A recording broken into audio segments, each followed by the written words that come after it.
Welcome to War Games on Toast, all of you lovely people. I am once again back with another battle report, only this time this is for the TTS International League, hosted by the Warcry Discord server, initially started by the Salty C himself and then continued by the community at large. Today it is Kruleboyz versus the Fyreslayers. If you want to get involved in the TTS League, then join the Warcry Discord server or hit up me directly in the comments down below and I will get you sorted out. The next league starts in November and it's looking to be a pretty darn spicy one if the rumours are to be believed. And finally, if you want to support the channel, please consider leaving a like, a comment and a subscribe, as it really helps the channel fight against that dastardly YouTube algorithmic demon. But without further ado, let's get on with the show and look at the lists. So starting off with the Kruleboyz, aptly named the Cheek Clappers, I have a Brute Boss with +1 movement, a Brugit, and a Gut Ripper who are part of my dagger. In my shield, I have a Rock Gut Troggoth with +1 strength, a Stab Grot, and a Gut Ripper. And then finally, in my hammer, I have a Bolt Boy Boss who has +1 strength on his crossbow, shank, and a Gut Ripper. This list is really an all-comers list. It has a lot of strength, a lot of numbers, a lot of utility, and with that Brute Boss being surprisingly mobile, he can not only act as an anchor for an offense, but is incredibly good at securing objectives thanks to abilities like You Messin. This list should be fairly good against just about anything, but we'll see what the Fyreslayers have to put up against it. And looking at the Fyreslayers, of whom I have named the Pocket Princes, in their dagger they have a Hearthguard Berserker, a Volkite Berserker, and they have allied in Sarpon the Cyclone. In his shield he has 2 Volkite Berserkers, and in his hammer he has a Hearthguard Berserker Karl, an Auric Hearthguard, and allied in Domitan the Eye of the Storm. This list is very effective at a range, with Sarpon, Domitan, and the Auric Hearthguard all having pretty decent range attacks. Not only that, the Hearthguard Berserker and the Hearthguard Berserker Karl both have range 2 on their melee attacks, making them especially dangerous. When we compare lists, my list has 9 models to the Fyreslayers 8, giving me an activation advantage throughout the game, hopefully. And my list is also, for the most part, faster. Dwarves can move quickly, but it is reliant heavily on their ability, Relentless Zeal, and of course Domitan and Sarpon, being Stormcast and not dwarves, are a smidge faster as well, but I should definitely win that mobility game.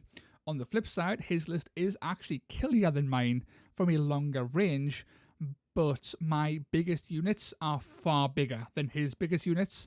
So it's going to be an interesting game, and of course it all rests on what the mission is, which we'll look at now. Now, in terms of the board itself, there's a lot of terrain gathered in the centre there, and a lot of it's line of sight blocking, making range attacks quite difficult if you're firing lengthways across the board, but there are very clear open lanes if you go slightly above or below that terrain, and if you get on the terrain itself, you're good to go entirely.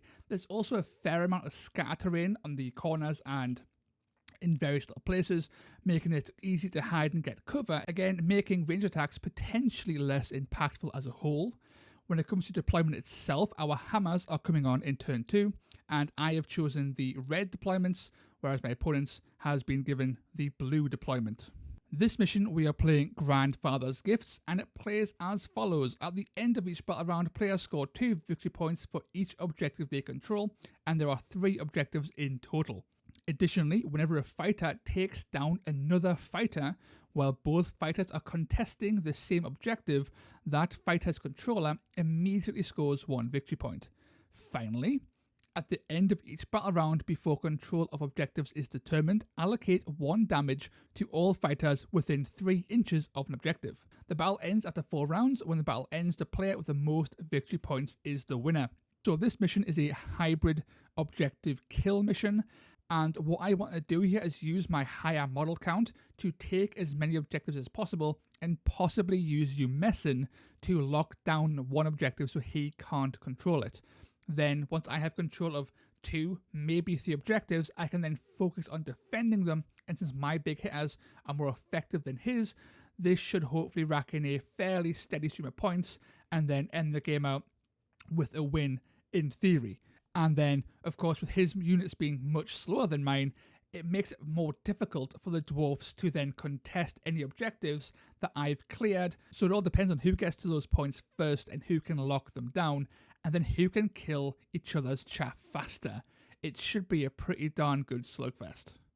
So for deployment, I deploy my dagger first, and I place my brute boss looking to threaten this the closest objective, and then I initially place my Brugit and my Gut Ripper to support.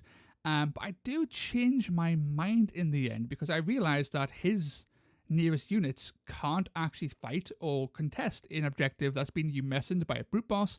So I actually then move them over to go for this middle objective because the brute boss can absolutely lock down that objective all by himself, and all I need to do that is a triple.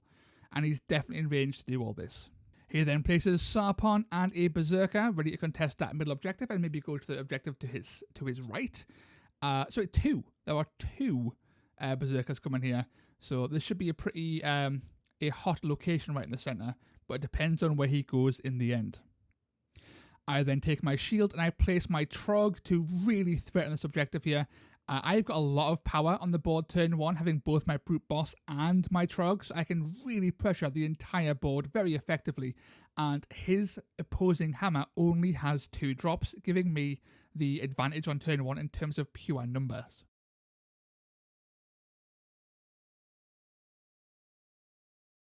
And then he deploys his 2 Volkite Berserkers ready to go after that objective. Little do they know that Brute Boss is going to cave their skulls in very soon.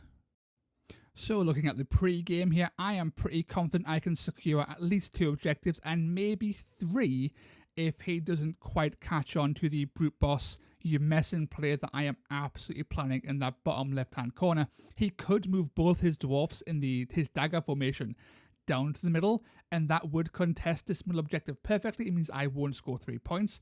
If he does split these guys up though, and then tries to take both the middle and the top right hand corner there, all 3 are mine guaranteed.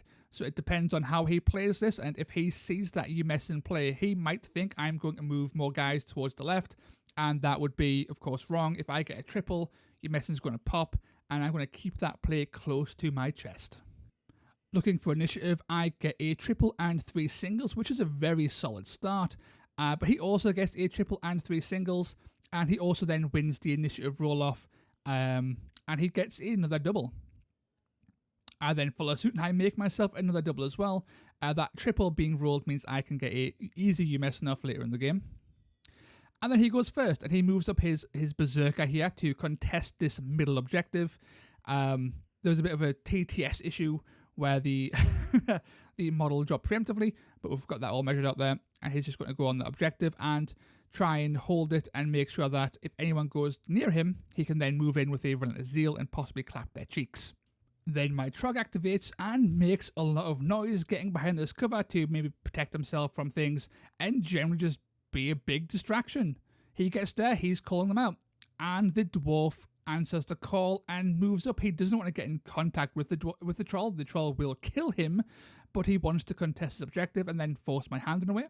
I then move my Gut Ripper up, going 4 inches diagonally, and then 4 inches again to try and stay as far away from Sarpon or Domitan as possible. And he responds by moving a Volkite Berserker and gets them onto this objective to try and claim it.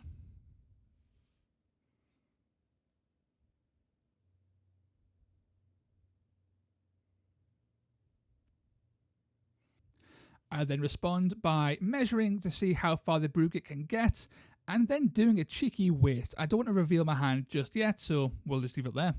He then responds by moving his Volkite Berserker to join his buddy, and he moves them very close together, which is ideal for me. I am very happy with that placement. Now that the trap has been set, I move my Brute Boss into position and get in place so he's not actually in an engagement range. I don't want him getting free attacks off of me, and I have access to charge next turn to get a free move anyway. So I'm getting myself within 1.1 inches of them both, and then popping Umessin, which means those guys do not count on that objective. This means that this objective is now mine, and he cannot take it back.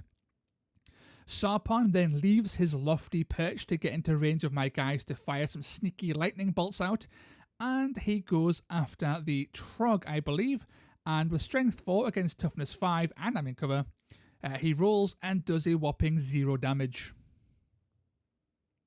I then move my Gut Ripper up to contest this objective. And then I end my turn by moving up the Brugit his 4 inches and then securing that objective for the Kruleboyz. Oh, and let's not forget the Stavgrot, he moves up here as well, just to add an extra body to that objective. So I score the top objective 3-1, I score the middle objective 2-1, and I score the bottom objective 1-0. And at the end of Battle Round 1, I have control of every objective, and they are well and truly held. That bottom left-hand objective cannot be taken by his dwarfs, possibly ever. With the slow movement of the dwarfs, he is very unlikely to ever get enough speed to get to the brute boss, which means that brute boss is going to hang out there and murder those dwarfs, score some points, and then maintain that scoring momentum over the course of the game. This middle objective is also very likely mine. I have 2 guys there, and his reinforcements are quite far away to get to that middle objective, which only leaves the top right. If I can hold that objective for the rest of the game, or for a few more rounds, that is a huge swing, and it's the only place he can really contest. About round 2, I get 2 doubles and 2 singles, and he gets 2 doubles and 2 singles as well, but this time I win the initiative and I make a third triple, and he chooses to bank. On to our round 2 deployments. He deploys Domatan, his Hearthguard Berserker Carl, I believe, and his Ulrich Hearthguard Berserker dude with Ulrich Berserker throwing axe thing, and of course Domatan himself. And these guys are just going to try and position themselves so they can effectively contest this objective, maybe throw out some sneaky range attacks, and cause general bother. I then deploy my Bolt Boy boss, Shank, and the Gut Ripper. I really want this Bolt Boy boss in a position where he can fire at just about anything. Now, he does have a minimum range of 6, which means those 2 Volkites next to him are pretty hard to hit, simply because I can't get enough distance to hit them both. But I can hit Sarpon, I can hit that Volkite in the middle, and I can hit one of those Volkites. I then move my Gut Ripper and my Shank in a position where they can really just go where they need to. At this point, I'm thinking about contesting the middle of the board, maybe getting Shank up there for a later turn to throw a net at Sarpon to stop him from impacting the board later on. And at the top of Battle Round 2, I am hoping here to just hold what I already have. The brute boss can just stay there the entire game and you messing if he wants to, but what he really wants to do here is clobber some Volkites. Each of those guys is worth a point on kill if they stay on this objective, and I am looking to lock them down and cave their little dwarf skulls in. This middle objective is more or less mine. I'm hoping to snipe off that Volkite with my Bolt Boy boss, and then move in Shank and that Gut Ripper to secure it if I don't get the kill. And then really after that, that top right objective is probably going to be lost. There are far too many guys there, but I can maybe eke out a sneaky kill with the Trog on one of those Volkites, which could get me another point. I'm hoping to score 2 objectives this game and maybe nab 2 or 3 points from kills. Now he goes first and he does some sneaky shooting off at the Stabgrot here and completely flubs his shots. He then tries again, but only manages 3 damage, so the Stabgrot is alive. I then retaliate by moving this Brugit near to the brute boss, and then using his sneaky ability called the Loonshine Potion to give him +3 attacks. And once all that's out of the way, I then move him back to where he was so he can continue to hold the objective with his Gut Ripper buddy. Sarpon gets a little bit revenge hungry and fires at the Trog, doing 3 damage, which isn't too bad. And then he goes in for it again on a second shot and lands another 3 damage for 6 overall, which isn't too bad. My brute boss activates now and he uses charge to get next to those Volkite Berserkers, and he goes absolutely berserk. He has access to the Loonshine Potion, so he has 6 attacks to just swing in and do a tremendous amount of damage. If I can get a kill here, that is a point because we are both on this objective. So this is going to be pretty spicy. And I am targeting this bottom berserker first. And I attack, hitting on 3s. He does use counter. But I do 15 damage and I only take 1 point of damage in return. That completely nukes that berserker and exhausts my potion and nabs me an extra point. He then uses counter again for the second attack, and I land for 9. So I don't kill that second berserker, he's alive on 2 HP. He then attacks back with his berserker. He has 4 attacks, hitting me on 5s. Brute bosses are pretty darn tough. And I only take 1 damage in return, which is not what he's looking for there. I then use aimed shot to take a cheeky snipe at this berserker on this objective to try and either weaken him or just flat out kill him. Hitting on 3s and 4s are now critical hits. I land 5 damage with 1 crit and 1 hit. I then swing again, although this time it does not get the aimed shot buff. This is just a straight up 1-4 damage regular ass shot. And I only do 2 more damage, which brings me to 7 damage overall. He then uses Relentless Zeal to charge up the board and get into a position where he can maybe kill off this Brugit. His guys are much better than my Gut Rippers and better than Brugit, but he does fall into the cunning trap. If he wants to attack my Brugit, it means he has to be in range of the Brugit for the Brugit to attack back, and you better believe that Gut Ripper is going to use Cunning Trap to get the Brugit to give him a cheeky little bump on the head with his ladle. This is 4 attacks, hitting on 5s. I only need 1 crit to kill, and I get the crit. That's 3 damage, and that takes down that Berserker and scores me another cheeky point. And on his turn, I then activate the Stab Grot. He only has 1 or 2 wounds left, so he's just going to move up here and just body block. If this guy can stop his guys from moving on to the point, I might be able to secure this top objective for another whole turn, which is huge. He then uses Encased in Molten Rock to target my Gut Ripper and throws some axes at him, and he does 4 damage, which is not too shabby, and then he throws again, and he lands another 2. My movement is also reduced to 2 inches this turn, so that Gut Ripper is not going anywhere, and he's not doing too much. But my Trog moves up, and he gets ready to slam into this dwarf. Trogs are pretty darn tough guys, and I'm hoping to just kill him in one fell swing. So 3 attacks, I only do 6 damage. So he is alive, and I do take damage in return. 2 damage from counter, which is not great. He then swings back with his last action on that dwarf. He's sitting on 4s because he's strength 5. And he lands another 4 damage. So that Trog is taking quite a beating this game. I then double move up my Gut Ripper to contest this sort of like middle space and maybe do some things next turn. And then I follow that up by getting my my Potrot getting absolutely slaughtered by a Berserker Carl. With 2 wounds left, he gets obliterated by taking a lot of damage as he dies, but because he's not on an objective, he does not concede me a point, which is very, very nice. Shank then just shimmies up the board to accompany his Gut Ripper buddy. And then this Gut Ripper moves to potentially do some shenanigans next turn. He only has 4 inches left because he did react, so he's done there.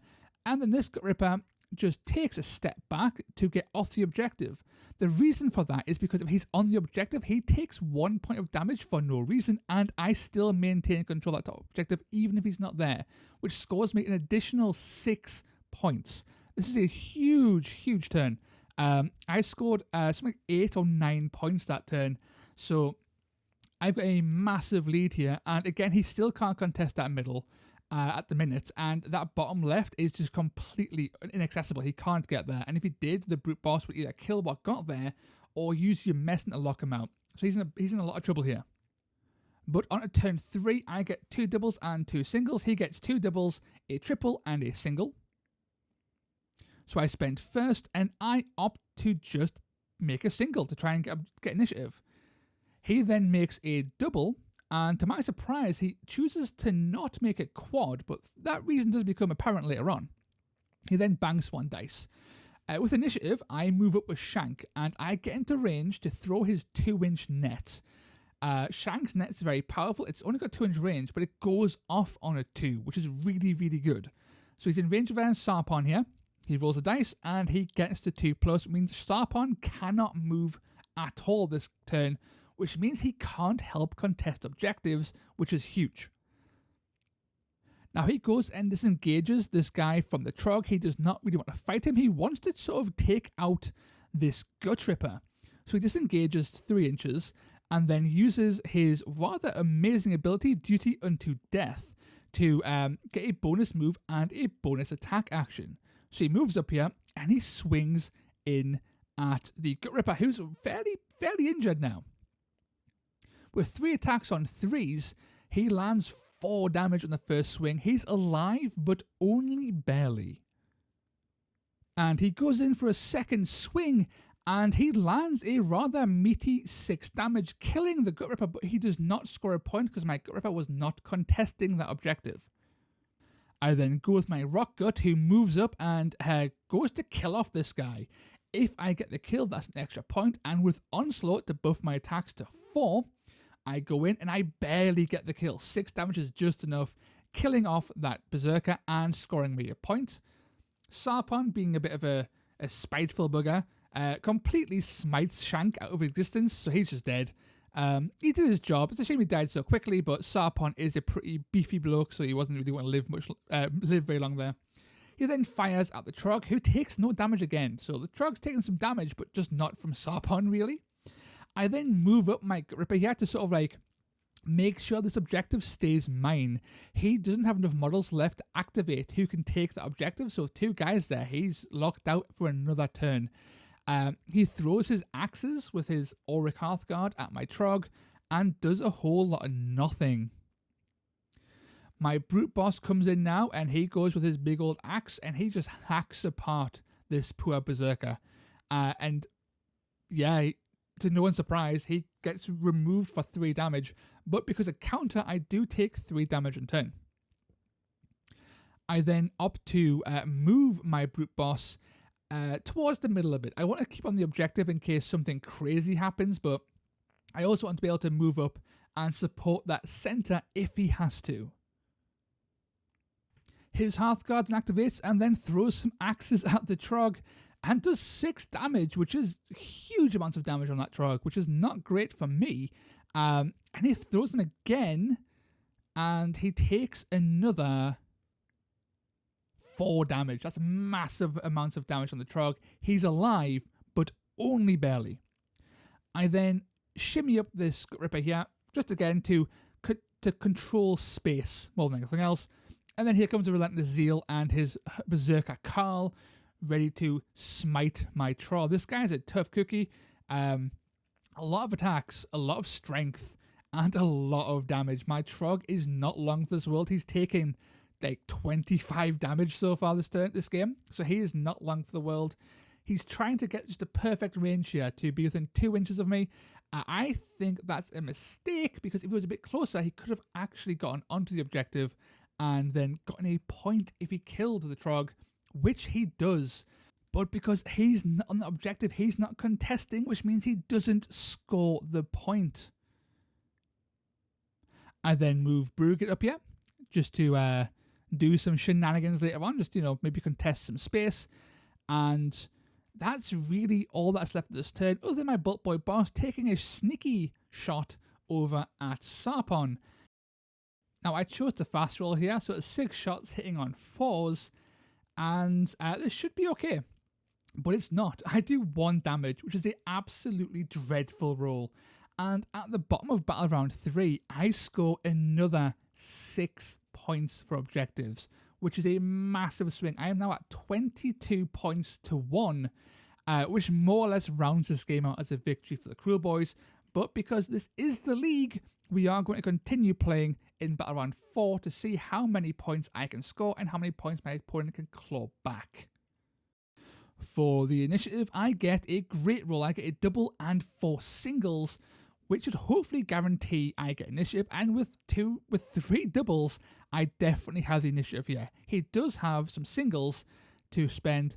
I choose to bump this up to a double and then have 3 singles left over, and he goes to make 2 triples, giving him a lot of scope to use his duty unto death if he has to. There's a lot of funky triples he has access to that he's probably going to try and use in his final turn to secure some last ditch points and lock me out of scoring 3 objectives for a 4th turn in a row.